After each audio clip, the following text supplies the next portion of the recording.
इसलिए भैया ये छोटी छोटी चीजें हैं, इनसे बचिए। ये बुद्धि विकृत करते हैं, ये मन को मैला करते हैं, ये आपके पूरे जीवन को अव्यवस्थित कर देते हैं। लक्ष्मी केवल ठाकुर जी की है, इसलिए भगवान ने रुक्मणी जी के साथ में विवाह किया, लक्ष्मी को अपनाया। भगवान का प्रथम विवाह रुक्मणी जी के साथ में हुआ। ठाकुर जी का दूसरा विवाह जामवंत की बेटी जामवती के साथ हुआ। कैसे हुआ? द्वारिका में एक सत्राजित नाम का व्यक्ति रहता था। उसके पास एक मणि थी, जिस मणि का नाम था सिमंतक मणि।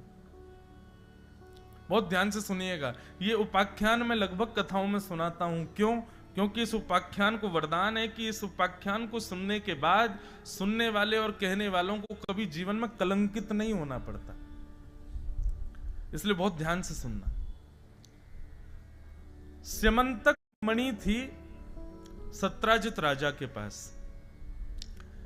इस मणि का भाव यह था कि इस मणि की रोज 6-7 घंटे पूजा करो तो ये मणि आपको हजारों किलो सोना देती थी रोज। भगवान को जब ये बात पता चली तो ठाकुर जी ने केवल एक सहज भाव में जाकर के सत्राजित से कहा, तुम अकेले व्यक्ति इतने सारे धन का क्या करोगे? ये समंतक मणि हजारों किलो सोना देती है, अकेले व्यक्ति इतने सोने का क्या करोगे? भाई जितना सोना ये हर दिन देती है ना, तुम पूरे जीवन में नहीं भोग सकते इतना। तो सत्राजित ने कहा, आप क्या कहना चाहते हैं? बोले, मैं ये कहना चाहता हूं, ऐसी वस्तु को तो द्वारिका के कार्यालय में जमा करा दो, इससे जितना धन होगा हम द्वारिका का विकास करेंगे। और रही बात ये मणि तुम्हारी है तो तुमको कितनी जरूरत रहती है हर महीने हर साल, हमको बता दो, हम उतना तुमको दे देंगे। अब तुम भरते ही तो जा रहे हो, इसका कुछ लाभ तो है नहीं। सत्राजित बोला, मैं तकिया बना के सोऊं, मैं गद्दा बना के सोऊं, मैं सोने की चटनी खाऊं, मैं सोने की रोटी बनाऊं, मेरा है, मैं रखूंगा, मैं किसी को नहीं दूंगा। ठाकुर जी बोले, समझाना हमारा फर्ज था, ना मानना तुम्हारा धर्म है, कोई बात नहीं। ठाकुर जी वहां से चले गए। सत्राजित ने मणि नहीं दी भगवान को।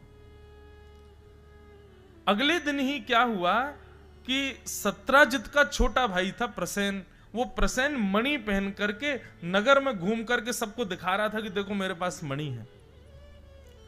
और मणि पहन के घूमता घूमता जंगल की ओर गया तो एक भालू ने प्रसेन को मार दिया। मणि लेकर के, पहले शेर ने मारा तो शेर लेके चला गया, शेर को भालू ने मार दिया, भालू शेर से लेके चला गया। 3 दिन तक जब प्रसेन लौट करके नहीं आया तो सबने भगवान के ऊपर आक्षेप लगा दिया कि ठाकुर जी इस मणि को मांगने गए थे, सत्राजित ने देने से मना कर दी, इसलिए प्रसेन को बंदी बना करके भगवान ने मणि चुरा ली है। इसी को कहते हैं कलंक।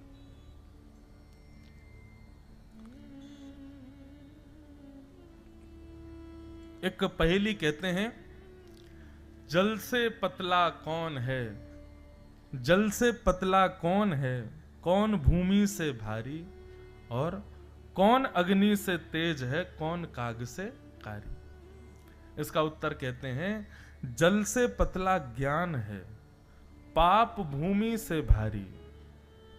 जल से पतला ज्ञान है, पाप भूमि से भारी, और क्रोध अग्नि से तेज है, कलंक काग से कारी। कलंक बहुत बुरा होता है। कलंक का मतलब क्या होता है कि आपने कुछ गलत नहीं किया है, लेकिन सारे सबूत और सब कुछ आपको ही आक्षेप लगा करके पूरा दोष आप पर मढ़ रहे हैं, इसको कलंक कहते हैं।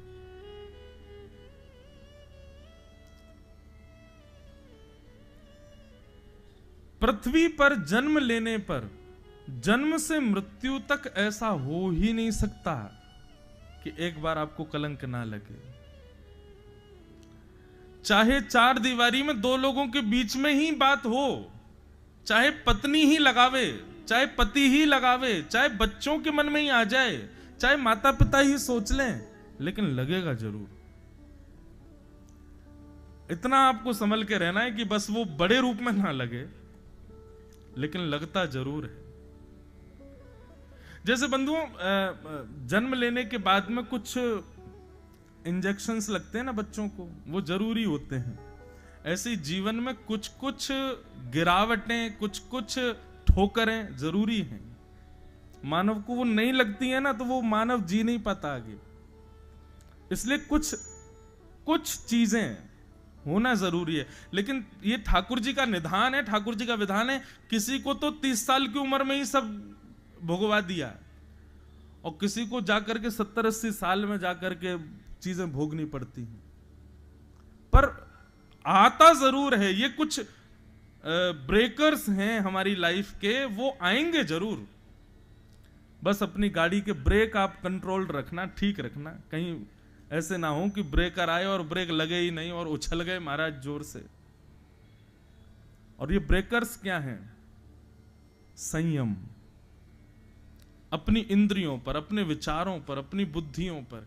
ये कथा जो है ना, एक प्रकार का सर्विस, जैसे गाड़ी की सर्विस होती है ना, ऐसे ही मानवों की सर्विस सेंटर है कथा। 7 दिन के लिए खंडवा में लगी, अब 1 तारीख से बागेश्वर धाम में लगेगी, फिर 7 को वहां पूरी होके 10 तारीख से विदिशा में लगेगी, 16 को वहां पूरी होगी। तो फिर जहां जहां ये कथा रूपी सर्विस सेंटर लगता है, वहां वहां की गाड़ी रूपी मानव आते हैं, उनकी सर्विस की जाती है मंच से।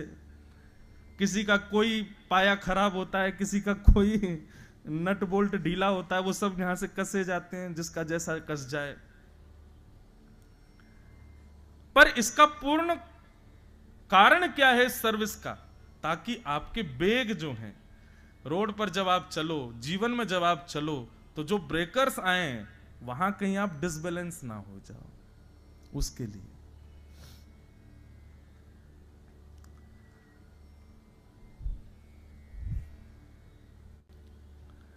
तो कलंक, ये कुछ गलत ना करने पर लगा हुआ आरोप होता है आपके ऊपर। भगवान के ऊपर आरोप लग गया। ठाकुर जी पहले तो मुस्कुराए, बोले कोई बात नहीं भैया, हमने किया तो कुछ गलत नहीं है, लेकिन ठीक है, कलंक लग गया तो स्वीकार है। भगवान ने अपनी सेना को बुलाया, बोले भैया कलंक लगा है, ढूंढने चलो मणि कहां है।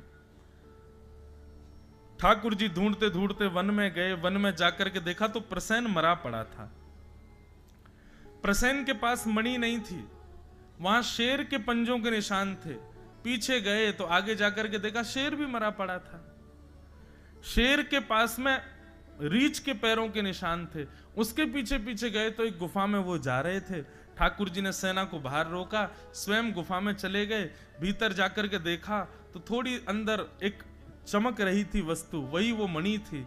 मणि को जैसे ही ठाकुर जी ने उठाया, विशाल एक रीछ ने भगवान के ऊपर आक्रमण कर दिया। 18 दिन तक ठाकुर जी उससे युद्ध करते रहे।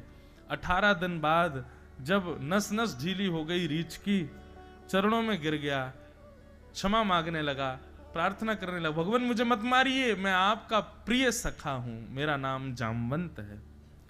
जामवंत का नाम सुनते ही भगवान का क्रोध शांत हो गया, अपने हृदय से लगाया, बोले जामवंत जी आप यहां क्या कर रहे हो?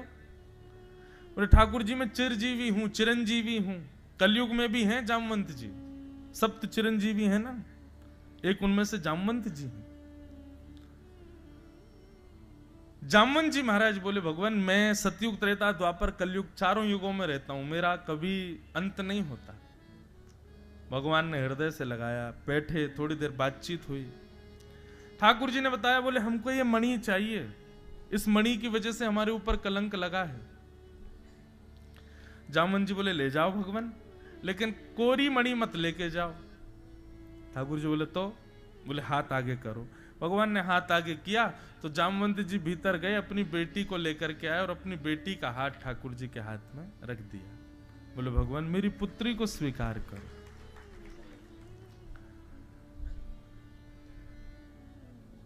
ठाकुर जी बोले एक कलंक हटेगा हमारे ऊपर से, दूसरा लग जाएगा। और कलंक क्या लगेगा? बोले भगवान को मानव कम पड़ गए थे जो भालू की बेटी से ब्याया है। थोड़ा तो विचार करो। जामवंत जी बोले ये विचार विचार करना, मर्यादा वर्यादा सब कहीं त्रेता में, अब तो आप लीला पुरुषोत्तम हो।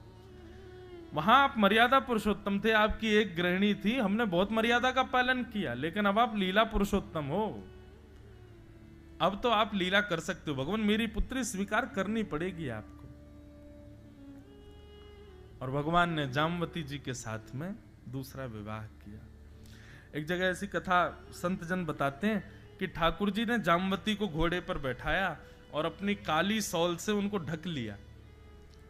जैसे ही ठाकुर जी द्वारिका पहुंचे, द्वारिका के सब लोग देवी यज्ञ कर रहे थे कि भगवान कुशल लौट करके आ जाएं।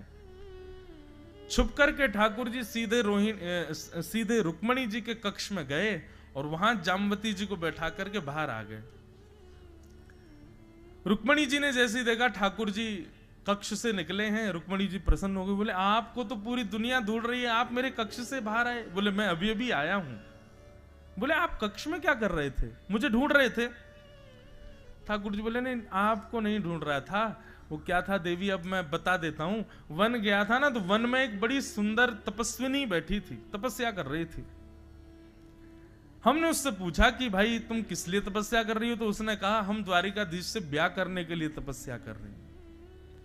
देवी वो इतनी सुंदर थी, इतनी सुंदर थी, इतना सुंदर रूप था उसका कि हमने द्वारिका ला करके विवाह करने का विचार ही नहीं किया। वहीं पर ही ब्राह्मण देवता प्रकट हो गए और उन्होंने हमारा ब्याह करा दिया।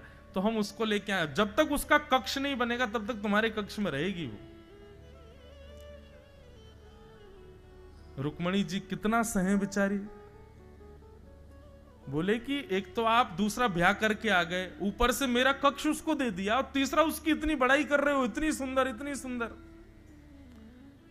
दिखाना जरा मैं तो देखूं कैसी। बोले नहीं तुम मत देखना, तुमको लज्जा हो जाएगी फिर अपने ऊपर, वो बहुत सुंदर है। ठाकुर जी मन मन सोच रहे इसको क्या बताऊं, भीतर खिसियामनी बैठी है, उसके लंबे लंबे नाखून खोचा मारेगी। रुक्मणी जी ने श्राप दे दिया, जो भी मेरे कक्ष में है मैं श्राप देती हूं, मुझसे थोड़ी कम सुंदर हो जाए। भगवान बोले तुमने हमारा काम बनवा दिया। जैसे ही द्वार खोल करके देखा तो भीतर परम सुंदरी एक कन्या बैठी है, बस हल्की सी सांवली है, रुक्मणी जी से 1% कम है बस। भगवान बोले अब ये बढ़िया हो गई, अब हम पे कलंक और नहीं लगेगा। ये भागवत की कथा नहीं है, ये एक संत सुना रहे थे। भगवान ने दूसरा विवाह जामवती के साथ किया। बंधुओं, ठाकुर जी रूप देखते ही नहीं है, इस बात को आप कहीं भी लिख लीजिएगा। अगर आप ये सोचते हैं कि आप बहुत गुणवान हो जाओ, सुंदरता हो, सरलता हो, वाणी मीठी हो, सब कुछ गुण ही गुण आपके अंदर हो, निश्चित मानिएगा बहुत ज्यादा गुणवान व्यक्ति भी जो होते हैं ना, वो संसार को ज्यादा प्रिय लगते हैं, ठाकुर जी को नहीं। हाँ, गुणवान बहुत हैं, लेकिन वो गुण का प्रयोग लोक रंजन का नहीं है, तो ठाकुर जी को प्रिय है।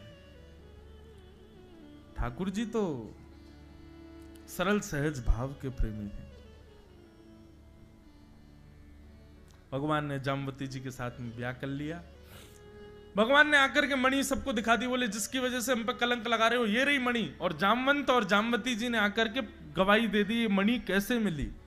प्रसेन को शेर ने मारा, शेर को जामवंत जी ने मारा, और जामवंत जी से भगवान लेकर के आए। द्वारिका के लोग अब सत्राजित को गालियां देने लगे, तेने हमारे भगवान के ऊपर कलंक लगाया। सत्राजित बोला मैं कहां जाऊं। सत्राजित बोला इस कलंक से बचने का एक ही उपाय है कि मैं भी अपनी बेटी का ब्याह भगवान से कर दूं, भगवान मेरे संबंधी हो जाएंगे तो फिर कलंक मुझ पे नहीं लगेगा। और सत्राजित ने अपनी पुत्री सत्यभामा का विवाह भगवान के साथ कर दिया। कितने ब्याह हो गए? तो पहला रुक्मणी, दूसरा जामवती, तीसरा सत्यभामा। अब एक ट्विस्ट और हुआ, ये सत्यभामा की पहले किसी और से सगाई हो चुकी थी, और जिससे सत्यभामा की सगाई हुई थी वो व्यक्ति इसीलिए ब्याह कर रहा था कि मुझे दहेज में मणि मिलेगी।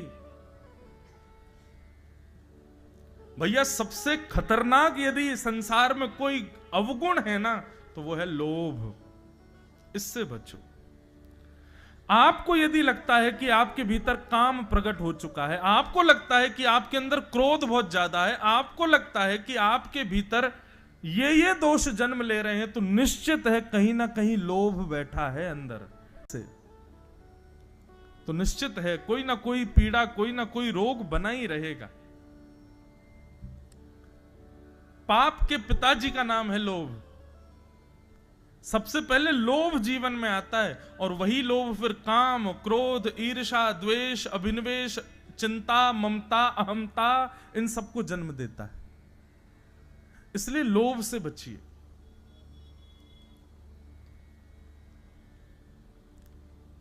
लोभ से बचो। और लोभ सदैव उस वस्तु पर होता है जो हमारी नहीं है, जो किसी और की है, किसी और के द्वारा निर्मित है, उसी वस्तु पर ही लोभ प्रकट होता है, और वही लोभ सब पापों का कारक है।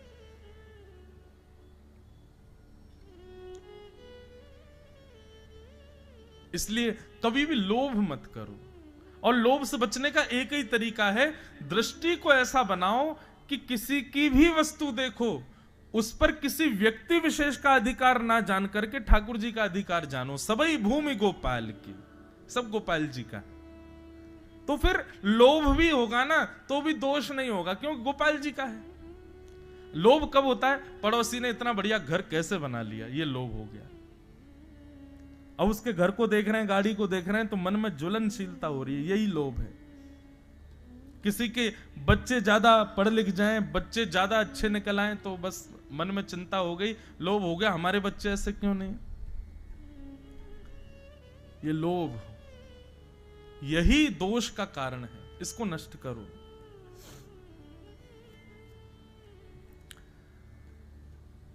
तो सत्यराजित ने अपनी पुत्री सत्यभामा का ब्याह भगवान के साथ कर दिया। अब ये खबर पता चली सत्यभामा के पूर्व मंगेतर को, उसको पता चली कि मेरी होने वाली पत्नी का ब्याह तो कर दिया कहीं और हां, भगवान ने दहेज में मणि लेने से मना कर दिया कि मणि मुझको नहीं चाहिए, इसको ले जाओ। जब से ये मणि जीवन में आई है तब से हमको दिक्कत ही हो रही है, ये मणि चाहिए ही नहीं। सत्यभामा के पूर्व मंगेतर सतधनवा ने सोचा कि ब्याह तो हुआ नहीं मेरा, कम से कम मणि चुरा लूं, मणि को तो अपना बना लूं। और उसने अर्धरात्रि में सोते हुए सत्यराजित यादव को मार करके उसकी मणि को चुरा लिया। दूसरे दिन जैसे ही भोर हुआ, भगवान अपनी स्वधर्मा सभा में बैठे थे, तभी सत्यभामा रोती रोती आई। भगवान ने पूछा, सत्यभामा आप क्यों रो रही हो? सत्यभामा ने बताया, मेरे पिताजी को दुष्ट सतधनवा ने मार दिया। अपने ससुर जी की मरने की खबर सुनकर के ठाकुर जी बहुत रोए। इतना रोए, इतना रोए, इतना रोए कि महाराज बस गिर पड़े धरती पर रोते रोते। मुझसे बहुत प्रेम करते थे मेरे ससुर जी, मेरे बहुत प्रिय थे, कर नाटक रहे थे ठाकुर जी, लेकिन केवल सत्यभामा को बताने के लिए कि देखो मैं तुम्हारे पिता से कितना प्रेम करता हूं। ठाकुर जी बहुत रोए। अच्छा, सत्यभामा जो है ना, भगवान की पत्नियों में इनका थोड़ा सा स्वभाव बाकी की पत्नियों से थोड़ा विचित्र है। आप कहेंगे भगवान की पत्नी होने के बाद भी, अरे भाई थाली में दाल चावल रोटी सब्जी है, बीच बीच में मिर्च भी तो चाहिए होती है। सब अच्छी अच्छी हो जाए तो कैसे काम चले, तो बीच में एक मिर्च भी है। तो ये थोड़ी सी विचित्र है इनका स्वभाव, लेकिन है अच्छी ये भी, पर थोड़ा सा भगवान के थोड़ी प्रतिकूल रहती हैं। भगवान डरते भी इनसे ही और किसी से नहीं डरते। ठाकुर जी सत्यभामा से ही डरते हैं।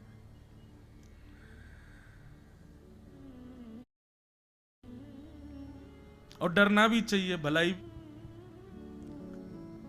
बाकी आप लोग ज्यादा एक्सपीरियंस्ड हो, मुझे तो पता नहीं है ज्यादा भय होता है कि नहीं, पर एक बात मुझे ऐसी लगती, अनुभव होता है कि एक व्यक्ति साथ ऐसा है जिससे आप थोड़े भयभीत हो तो आप कंट्रोल्ड रहोगे।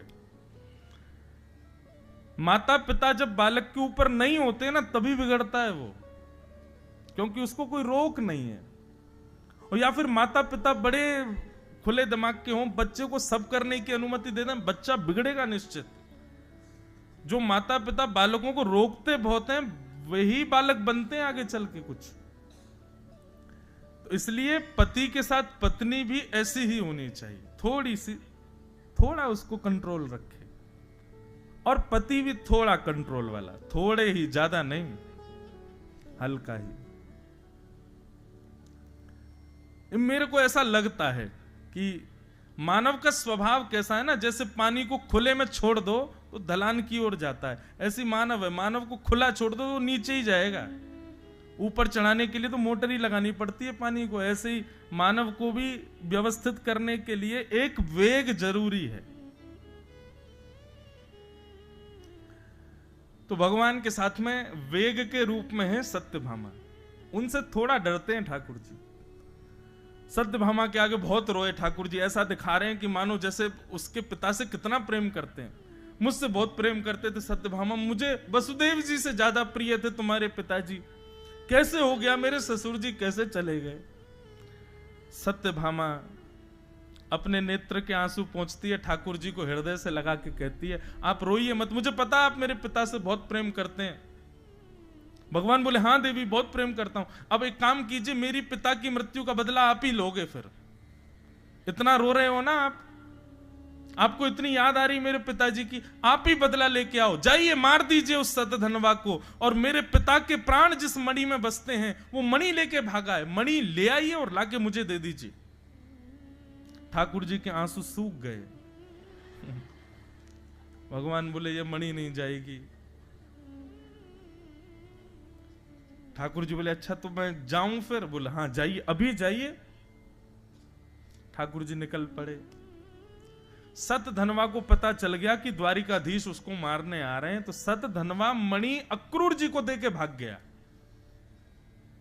भगवान ने बीच रास्ते में सतधनवा को पकड़ लिया, उसके साथ युद्ध हुआ, युद्ध में वो मारा गया। भगवान ने उसकी सब पॉकेट्स चेक करी, लेकिन उसके पास मणि नहीं मिली। भगवान उसके घर पहुंच गए, पूरा घर छान लिया, वहां पे भी मणि नहीं मिली, क्योंकि मणि तो अक्रूर जी को देके गया है वो। अब ठाकुर जी को पता नहीं कि अक्रूर जी को दे गया है। 2 दिन तक ठाकुर जी तलाशी करते रहे, जहां जहां उसके निवास थे सब जगह भगवान ने देखा, नहीं मिली। ठाकुर जी को वैसी चिंता सता रही थी, अब खाली हाथ जाऊंगा तो वो पूछेगी मणि कहां है। भगवान जैसी लौट करके आए, द्वार पर ही खड़ी थी सत्यभामा।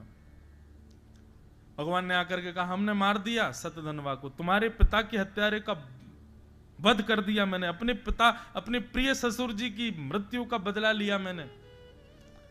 सत्यभामा सुनती रही, कुछ बोली नहीं, सीधे हाथ आगे किया, मणि दो। ठाकुर जी बोले, उसके पास मणि नहीं थी, मैंने सब जगह देखा, मणि मिली नहीं मुझे। सत्यभामा कुछ नहीं बोली, और ठाकुर जी को बस थोड़ी देर क्रोध में देख करके वहां से चली गई, और 1 वर्ष तक उसने भगवान से बात नहीं की। क्यों?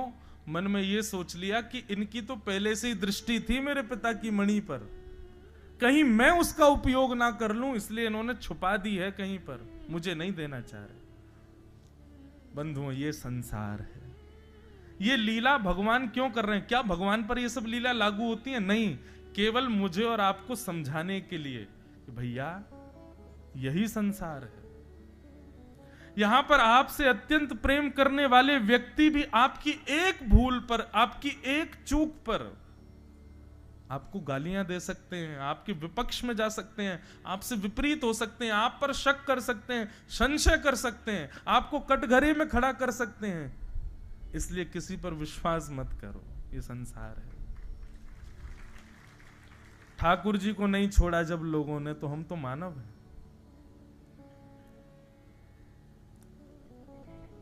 लेकिन ऐसी परिस्थिति यदि कभी हमारे साथ हो जाए तो करना क्या है? मौनमास्ताम, चुप रहो, मौन रहो। सत्य का एक स्वरूप होता है बंधुओं, कि सत्य कितना भी दबा लिया जाए वो प्रकट हो जाता है। आप एक और जाता है जो बहुत सफाइयां देता है ना, बात बात पर बहुत ज्यादा प्रस्तुत करता है अपने आप को, नहीं नहीं नहीं नहीं ऐसा नहीं, ऐसा नहीं, नहीं नहीं नहीं मैंने तो, समझो उसने कहीं ना कहीं तो गड़बड़ी की है, इसीलिए इतना प्रस्तुत कर रहा है। सत्य व्यक्ति प्रस्तुत नहीं करता अपने आप को। यदि संसार में कभी इस प्रकार का व्यवहार आपके साथ में हो, तो उस समय बस सत्यता से प्रसन्न होकर के अपना जीवन यापन कीजिए और समय आने दीजिए। एक समय आने पर आपका सत्य उजागर होगा।